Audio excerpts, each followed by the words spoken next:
Click the button. Windows is going crazy on me.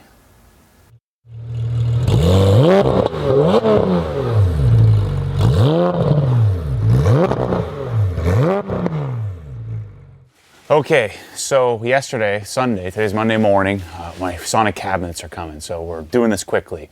But we did the full exhaust, so I did match Snell, mid-pipe, cat removal, which includes X pipe, so it's the whole center, this whole center section removed, the factory that's sitting up there.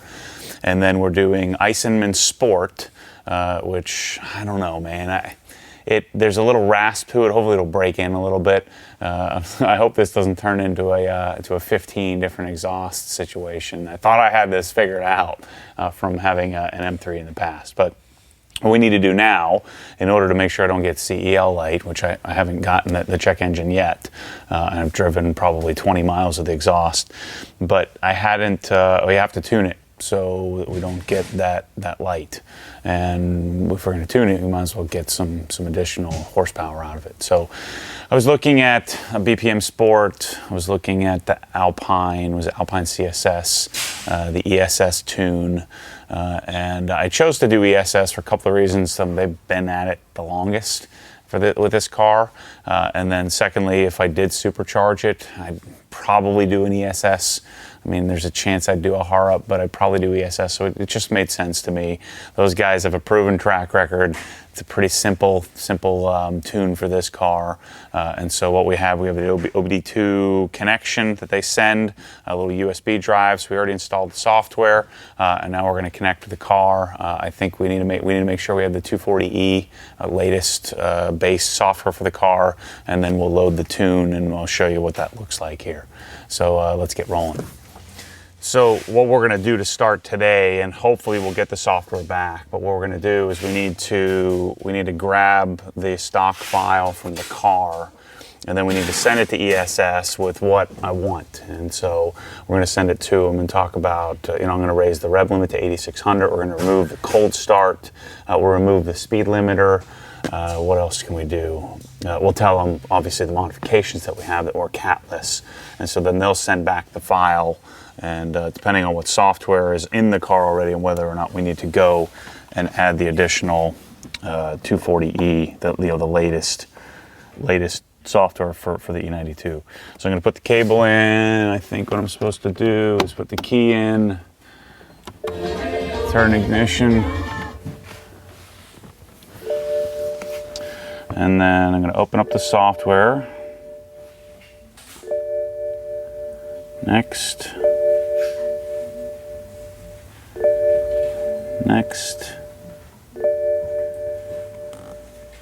Okay, please make sure your hardware, make sure the USB cable is plugged in. Next. Okay, so it's communicating with the vehicle. I'm glad I didn't try to do this with the darn, with my MacBook Pro. I could never get the stuff to connect to my cars. Maybe this one would, using a virtual machine, but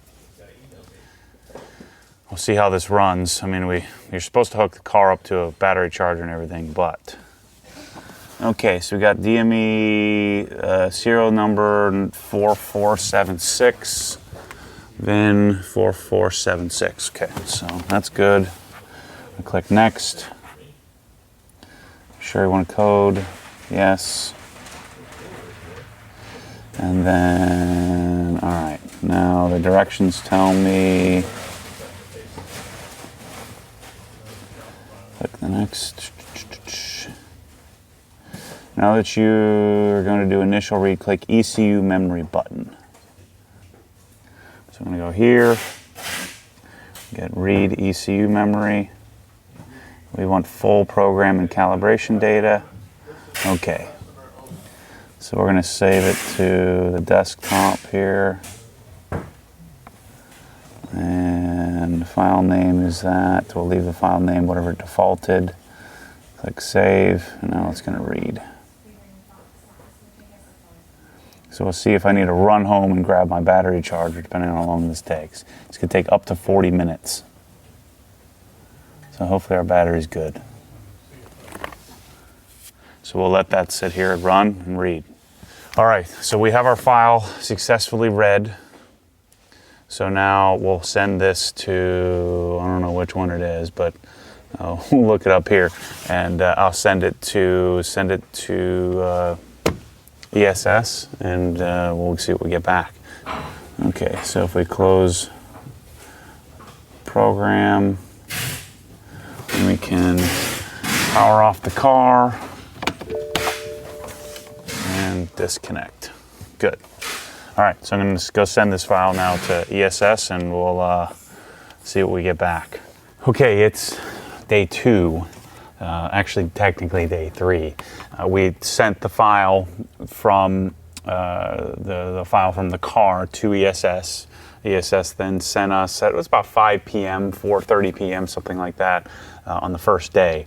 So they ask you to give them 24 hours. It took them like 6 hours or something like that. Now, keep in mind, they're on West Coast time. So it came same day, but we'd run out of time. And then the cabinets came, see in the background. And so I've been working on those the last couple of days. Now we're pulling the car in to set up the tune. So we have the files, and I don't have the latest software, so we're going to put the latest BMW file on the car, or in the ECU. So we go, plug it in, hook up, go to position 2, turn that off, and let's turn our AC off. I've got a NOCO, my NOCO charger set up. So that's set up out there. Now we open up the ESS software, click. Actually, we have to do this. E-flash. And we go next. Reads, everything's okay, everything's connected. Click next. Next to proceed. Identifying our vehicle. There we go. Okay. So everything's good. That's our car, 4476. Now, back in our PDF document, program ECU memory. Boom. And then we're going to go and select our first file. Tune. This is number 1. This is our 240E software.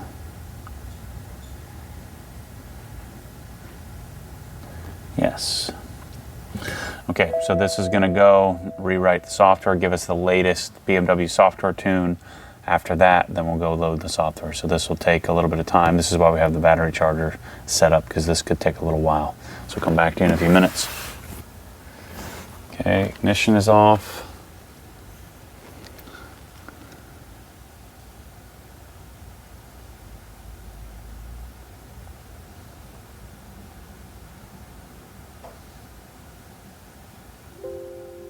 ECU has been programmed. Okay. Now, I think we do the same thing with number 2. So this is our catless file. Open, go.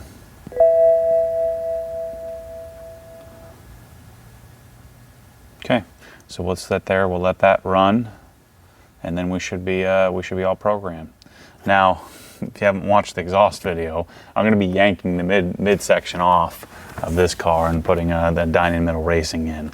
So, but it'll be the same tune, same catless setup. Just it has 4 resonators instead of 2. So this should take another 5 or 6 minutes, and we'll be all tuned. Then we click the ignition off. It loads whatever it's loading. And then we should be done.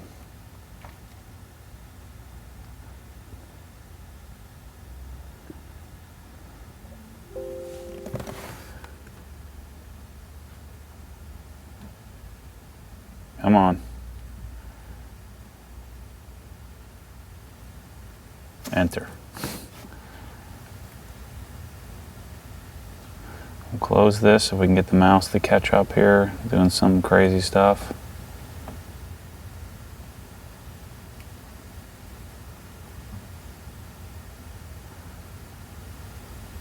hose. And then we'll eject. We'll put our cover back on, and we're done. Okay, so the car's tuned. So now we should be good. We should have 8,600 RPM rev limit. So we'll have that.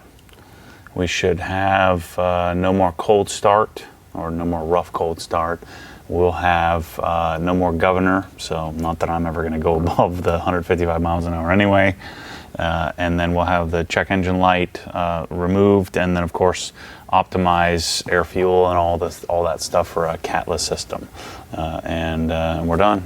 So certainly a on dyno person with a computer tuning the car live would be better, but this is a safe, simple solution. Something that I would recommend for anybody. So we'll go drive around. I'll be sure to give you more updates, more information on the tune and what it feels like.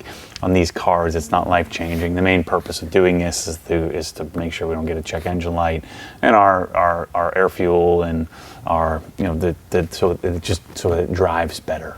We get a little bit more horsepower, maybe 10 or 15 horsepower on top of what we've already gotten from the Cat. So. Anyway, that's a simple ESS tuning process. Thought I'd share that with you since I'm sharing everything with this car. Stay tuned for more. The detail series is coming up here really shortly. Exhaust version 2.0 will also be coming out, and I'll be doing lots of flybys to give you an idea what the car sounds like. Thanks for watching.